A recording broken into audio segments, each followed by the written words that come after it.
Hello and welcome back to the Pals Anime Lounge, a podcast where a bunch of pals get together to talk about anime using the free episode rule. I'm your host Nikki, and joining me are Ace. Hello. And Rhodes. Hello. We're back once again, and in today's episode, we are going to be talking about the Case Study of Vanitas. I'm not really too sure how to describe this anime, other than the fact that it's kind of... It's vampires in Paris. Also, there's flying airships, which I guess looked a little bit steampunky, but they're not. It's kind of fantasy. But vampires in Paris, I think, is how we're going to describe this one. The show is based on a manga of the same name, and has been animated by Studio Bones, which I would hope most people listening would know who they are. They are known for doing quite a lot of big profile anime. A few they've worked on include Fullmetal Alchemist Brotherhood, the My Hero Academia series, and Mob Psycho 100. Interestingly as well, I think, and I'm probably mistaken, but I believe this is the first show we're talking about that is a R17 rating, which is 18 rating, I suppose, but Japan's ratings are slightly different. I didn't realise that. This is... Get out. Really? I believe so, unless Scarlet Nexus and Peach Boy Riverside were higher, which I will double check in a moment. My list says Case of Vanitas is violence and profanity. That's what it's rated for. But so the entire kind of setup of this is that, vampires exist, but there's two different types of vampires: those born under the Crimson Moon and the odd one that was born under the Blue Moon. The show kind of sets things up. We join Noel. They've all got French names. There's a lot of French in this show. It's set in Paris, but there's just random French thrown into the Japanese, and it's quite confusing. But essentially, a lone vampire is looking for a book, the Book of Vanitas, which is like a blue clockwork grimoire. And long story short, it can cure... Vampires can transform into like demons. They didn't say demons, but I'm going to call them demons for the purpose of this episode. But by using this book, you can sort of reverse that and quote-unquote cure the vampires. And after a very quick exchange, we're basically thrown into this world. And yeah, that's basically where the story goes. And I want to just kick things off by saying that, holy crap, this show visually looks amazing. This is probably the best-looking show we've talked about so far. Yeah, I could buy that. Yeah, that's fair. You've got, pretty boys. We've got pretty girls. Got a cat. Oh, the cat.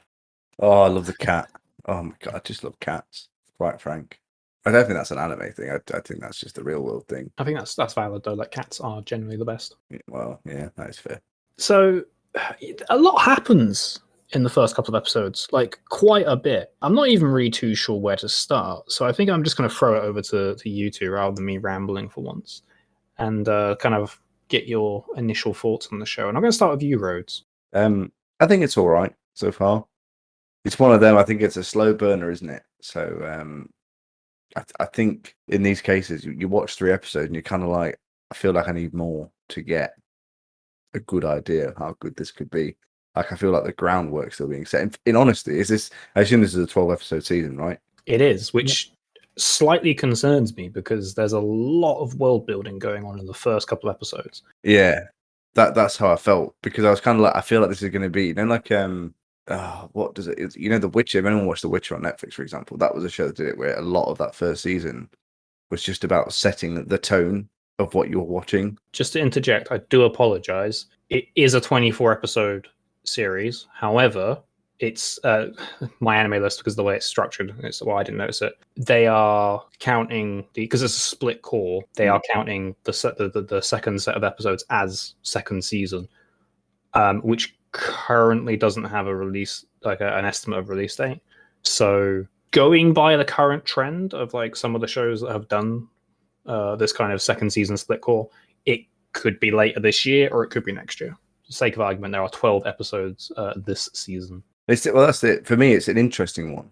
I do like it, but from everything I've seen so far, I think the way I will probably react to it is that I'd rather watch it when the next season comes out. Like, because I just feel like it's like it's great. Like, what it's doing is great. Like, and I do like it when a show does this. But following a show like this from the start can be a bit tedious, because it's like every week you tune in and you're kind of like, right, when does it, like, when do the characters get going? When does it start going? Whereas I think this one is going to spend if not all of the first season, just building the world for you, because there's a lot of things to set in stone here. Like even after like 2.5 episodes, like, I was very interested in the world, but I was still kind of like, I feel like you're still going to need to tell me more here, because you can't just leave it at what you've got right now. I need more. No, 100%. Like the first episode pretty much introduces us to the concept of the world in the sense of the vampires and the two main characters and how the book works. But then in the second episode, we're getting into like some kind of politics, and then there's a pretty cool action scene. In fact, the action throughout the first couple episodes is up there. I mean, it's studio bonus. Like the production value is top notch. Like there's no faulting that. If you want something that looks good, sounds good, as I mentioned, is just full of pretty boys and pretty girls, then yeah, this is, well, and some gore as well. This is definitely one to check out. But I'm inclined to agree with you. I feel like based off the sort of the episodes we've watched, this is probably one that if I could sit down for like the whole 4 hours that typically a 12 episode series runs for, and just kind of watch it in maybe 1 or 2 sittings, I'd probably have a great time. Yeah. I don't know. This isn't the kind of show where you're going to watch an episode. Let's say it started now and you watched episode 1. It's not going to be the kind of show where you're like, I can't wait for next week. Because it's the kind of show where you're like, I think this could come together well. I'll wait until the first however many are out, and then I'll watch them all in one. I thought I had a very strong first episode. That's literally my second note about the first episode. Very strong first episode. No, 100%. The first episode was really, really good. There's a great mix of action and comedy throughout the 3 episodes. One of my notes about episode 3 was, dude, that's not cool.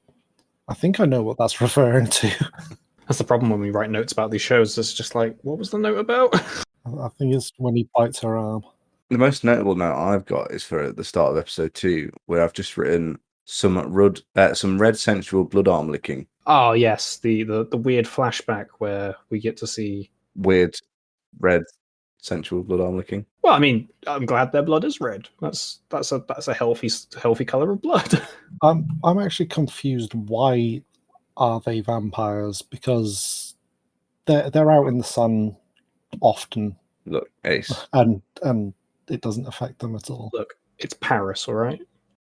When a mummy vampire and a daddy vampire love each other very much. Yeah. Also, that they reproduce sexually instead of by infecting non-vampires. Ace, you wait till you find out they eat cheese and onion crisps, mate. You're going to be fuming. I think I will. Welcome to the episode of the Pals Anime Lounge where we answer the question, where do vampires come from? No. Well, this plays into my point about it, though. It's like everything you know about vampires, like traditionally, like this kind of goes against a lot of it, which plays into the idea that they kind of are going to spend a lot of time explaining it more. Because like Ace has watched it and his immediate thought was like, why are they in the sun? They're vampires. Doesn't make sense. Well, this is actually a good point because like one of the sort of passing comments that just comes up in like a flashback is that the blue moon weakens vampires, like the light of the blue moon, but we don't understand the concept. Like they haven't said where the blue and crimson moon come from. Is it just like every month? Is it every year? Like they haven't. We've weirdly we've gotten some really good kind of like contextual world building for what the two main characters are doing, and like we've gotten a good kind of sense of like, okay, they are going to be on this kind of adventure to try and cure vampires, and there's people trying to stop them. And Noe is a reluctant tag along. Yes, and also just very handsome. Have I mentioned that all the characters are really handsome and pretty? No, you didn't actually. If you wanted all the characters are very handsome and pretty. Okay. Sorry, could you say it again? There's someone at the back of the room who can't quite hear you. If you could just give it one more. My first thing out of the way. Yeah, so we get that kind of contextual, like the very focused world building of like the core set of characters, but then the actual world and like a lot of the core themes we haven't got in these first couple episodes. And like I'm sure that's going to be explained as things go on, but you can't help but kind of, as we've said, like kind of sit here and be like, okay, but what about this? Like, what about that? Like, because they mention as well, like there was a war. Yeah. I was going to mention that. Like they go on like it's. I don't want to say it's mentioned briefly because it's like a good minute or two of the second episode, but like he's still kind of sat there like, how can you have a war? And then they off the hand like they just mentioned like some vampires just live among us. Some of them just disappeared beyond the veil, and you're like, you can't just say that they've disappeared beyond the veil. Like, what does that mean? I mean, the third episode shows us what it means. Yeah, I know, but like at that moment, you're kind of like, the humans are just very relaxed about the idea that they're just pissed off. It's all right. They'll be all right. Well, that's like they also mention that like normally a vampire can suppress the urge to drink blood, and it's like I thought it was the whole fucking point of a vampire. Yeah. And the whole idea that they've got an agreement where they won't attack humans, but in the second episode we see one attack a human, and you're kind of like, there's no one going to do anything about this. Well, they're a jerk. I mean, he's trying his best. It's Paris. I'm not really too sure where I'm going with that. I just really want people to understand that this is set in Paris. And actually, do you know what? I feel like that's quite a unique setting for anime. I can't think of many series that are set. I can think of a few that are set in like medieval Europe or the equivalent. But I can't think of many that are like actually set in like somewhere like Paris or Rome. I just wish they'd lay off the accordion music. I'm not a fan of the accordion. To be fair, I think a lot when animes come to like European countries, they tend to not be set in big cities at all, do they? They tend to be, like you said, they're medieval. They're set in like a farm somewhere, or or it's like it's not, but it's clearly inspired. Like Gate, for example, they're not anywhere in Europe. Well, they're not even on Earth, but like the Empire is clearly meant to be the Roman Empire, but it's not. You get a lot of that, but like, I mean, this is obviously a fantasy kind of twist on it. They call it the City of Flowers. I don't know if that's what Paris is actually known as, but like, yeah, there's the flower petals everywhere. That would drive me mad if I lived there. According to Google, the city of Bandung, Indonesia, is known as the City of Flowers. So clearly, there's been an issue here. Look, in the world of vampires that aren't affected by the sun and don't need to drink blood, it's the City of Flowers, okay? It's 19th century Paris with vampires. They can do what they want. Airships that have massive arboretums in. Yeah, the airship was insane. Like, what was that? Like, it doesn't even make sense. It's just huge. Like, it's like Howl's Moving Castle. Like this, it shouldn't fly. It's like a bumblebee. Like, it shouldn't fly, but it does fly, and it's just propelled by like two little propellers. It's like the size of Britain. Maybe not accurate, but maybe the size of Basingstoke. The airship that parks in Paris is the size of Britain. Yeah, it's fine. Well, to be fair, we never see it land. No, it's just up in the sky. It's just chilling. Yeah. Well, they jump out the window, don't they? So I thought it was a hole in the wall. Okay, that is a slight gripe I've got with the show, because we find out. I think it's the start of the second episode or the very end of the first. My memory escapes me. We find out that Vanitas, the main character, well, the sort of dual main character, is human, and it's like you just survived falling off of a airship and crashing into a building, and then there's the bit in the second episode where the vampire throws him at another person and he's fine, and I'm like, I know this is an anime. I laughed so hard. It was funny. Like, the comedy is spot on. It deflects off of the dude's head. Smash. Yeah, I mean, like, as we said, like, there's a good mix of like action and comedy. There's clearly I'm glad there is that kind of element of comedy, because I feel like this could very easily be a very serious talky show, but they've kind of found a nice mix. I think it will still descend into a serious talky show. I mean, as long as that talky is them, like, I don't know, going on dates or something, because that'd be great. That'd be wholesome. I think they need to do a crossover with girlfriend. Boyfriend, yeah. Boyfriend, but Ace, don't tell me. Vampire. Girlfriend, vampire. Or does that turn into like a light novel where it's like... It's the shittest version of Duck Duck Goose I've ever played. Yeah, instead of losing your spot in the circle, you get bitten. You get turned into a vampire. You're taken off to like the cattle farm. It is interesting. Like, I quite like the concept that, like, because the show has kind of set up this idea that like vampires exist, but can quite easily coexist with humans. However, because it all revolves around the concept of like their name, like their true name. It's like a vampire can essentially like succumb to the darkness, break Kingdom Hearts. Oh god, it really just is Kingdom Hearts, isn't it?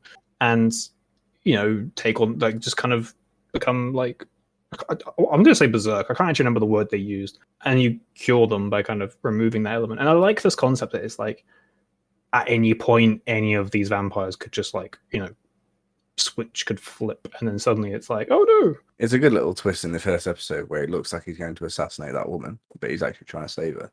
Why he pulls a knife out, that, that'll never be explained. But, he's definitely trying to assassinate her. Yeah, he pulls a knife out and then never uses that knife when it comes to saving her. So I can understand why someone may have got defensive of the woman who was ill on the floor. Actually, that was the point. I really liked, and we've already said it had a strong opening. the very, very opening where it's like, we don't even know who the character is. Like, there's just someone chilling. We don't even know it's an airship at this point. So we know it's a station. And then this woman begins to fall over. She's very like, she's just tired. And then we see the character dart across the room. We get the kind of like red glow in the darkness, which is clearly the eyes. But then it's all very innocent and wholesome, just like, oh, you're all right? Are you feeling okay? Whereas you get that moment of like, oh, is someone about to get like bitten? Are we going to go? Like, I was expecting the show to start and just see someone like a vampire just brutally murder that entire room of people. It didn't happen. Okay, when the woman, I've forgotten her name at the start, Amelia. collapses and oh, you look anemic, and I thought, oh, she's turning into a vampire. Nope, she is a vampire already. She's got to turn into a demon vampire. I thought she was turning into a vampire, and the guy waiting on top of the airship was trying to kill her because she was a vampire. Yeah. But she was a poorly vampire, and he was a doctor who's trying to save her. He's also human, and how he was stood on the top of that airship will never be explained. Ropes, lots of ropes. Oh, what about breathing? Ropes, lots of ropes. Lots of ropes is used to stop you from breathing, I'm pretty sure. I love the fact that, like, you know, there's so many questions we should be trying to figure out from these 3 episodes. But we just hear like, what was it? How did he stay on top of the airship? Was it? Yeah, there must be something. Despite the fact that, you know, this person has a magic grimoire. Okay, the word grimoire I've never heard outside of anime. Clearly never played the Nier games. I mean, it's anime, isn't it? I mean, that's technically anime. Let's not do this here. Wasn't the word grimoire in Destiny a lot? Yes. Originally. I mean, I'm looking at them right now. You can buy the grimoires. I have them. Yeah. Because that's when you bought the original Destiny game, like you had to read grimoires to understand like its shit story. Well, I didn't play Destiny either. Context: a grimoire is a book of spells. It's a textbook of magic, typically including instructions on how to create magical objects like talismans and amulets. So not actually too sure why they use grimoire in Destiny, but yeah, it makes sense, I guess. In Call it a spell book. It doesn't sound as cool, does it? Whenever I see the word grimoire, I just think of Waluigi. Grimoire. You have just ruined the word grimoire for me. You're welcome. So at the time of recording, this show is actually like super like, well, in the grand scheme of things, it's super popular on My Anime List, which, listeners, you've probably noticed by now, My Anime List is the site we are mainly using to pull all our information about these shows. I think it's, as it currently stands, I think it's one of the highest rated episodes of this season. Yes, right now at the time of recording, it's got a 7.84 on My Anime List, which, yeah, I think out of all the shows we've watched and talked about so far, that is, I think, the highest. I don't think Peach Boy Riverside might be above a 7. Yeah, I think it is, but I don't think it's that high. No, Girlfriend and Scarlet Nexus are both below a 7. Peach Boy Riverside is 6.94. I don't know what it was before when we recorded the episode, though. Of course, we'll give our final. I know I've said this every episode. We'll give our final verdicts on shows when we get to the end of season episode. Once we've gone through the remaining 20 or so shows. Are we surprised that anime fans don't seem to like this current season of anime? Because they're all voting, scoring it low. I think very rarely do you see an anime get well received off the bat. For some reason, like I feel like people love hating them until they're about a year old, and then suddenly they're like, "That was actually quite good," you know. Well, I mean, let me put it this way, and I kind of mentioned this in our last episode about Girlfriend. Like, My Anime List, for example, does have it has a 0 to 10 score, and each of those has a very clearly defined kind of like value. But if you go to any series on My Anime List and you look at some of the user reviews that are on the bottom of the page, even just the small selection that it gives you, it will be like 9, 10, 1, 2. Like there's no middle ground. Yeah, that's how all rating systems work online, though. Yeah, the sort of the general vibe with anime, at least in My Anime List, is something is either a masterpiece or it's the worst thing to ever exist. Anime fans don't seem to have this middle ground, which I find quite fascinating. I think the issue with My Anime List, and I've noticed it more since we started this podcast, is that if your Peach Boy Riverside is a good example, 6.94, but there's only 4 episodes. How could you be rating something that's only had 4 episodes? Oh, this is something that, we're sidetracking slightly here, but like this is something that's a big issue, is like you can rate a show even before it started airing. I've seen shows start airing and they've had a 4 because people were like, well, the manga was bad. And it's like, what? Yeah. It's like I think this all affects something like the one we're talking about now, the case study of Vanitas. Like this is something like I mean I've already said it, but like it's something I think the long game of this will make it excellent.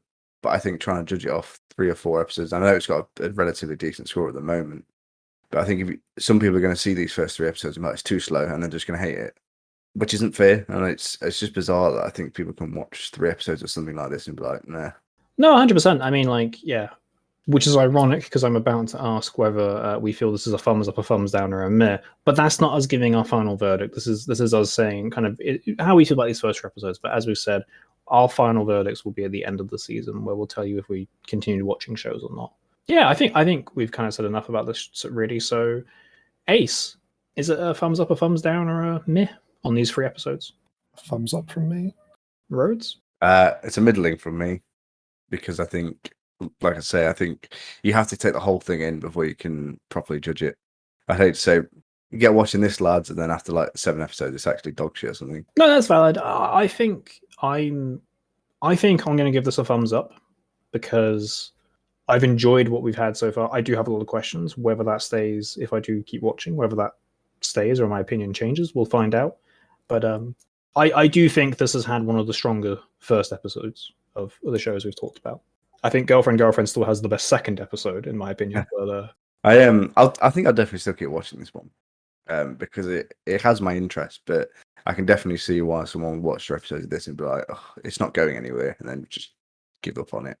But yeah, it's another one where I think depending on who you are, this will affect. I think if it delivers quality, like the later season episodes deliver on quality, I think it's one of them series that a lot of people really enjoy. I just think it's one of them where you've got to commit through those slow openers to get the world building. As long as that doesn't drag on, I think it'll be one of the hard series to beat this year. Nice, bold statement. We'll see in a few weeks' time if that holds. But I think that'll do us for today. So thank you as always for joining me, Ace and Rhodes, and of course thank you very much for listening to this episode. As always, we'll be releasing new episodes of the Pals Anime Lounge every Thursday and Saturday at 8 p.m. UK time, so make sure to check back to wherever you're listening to this episode to catch the next one when it goes live.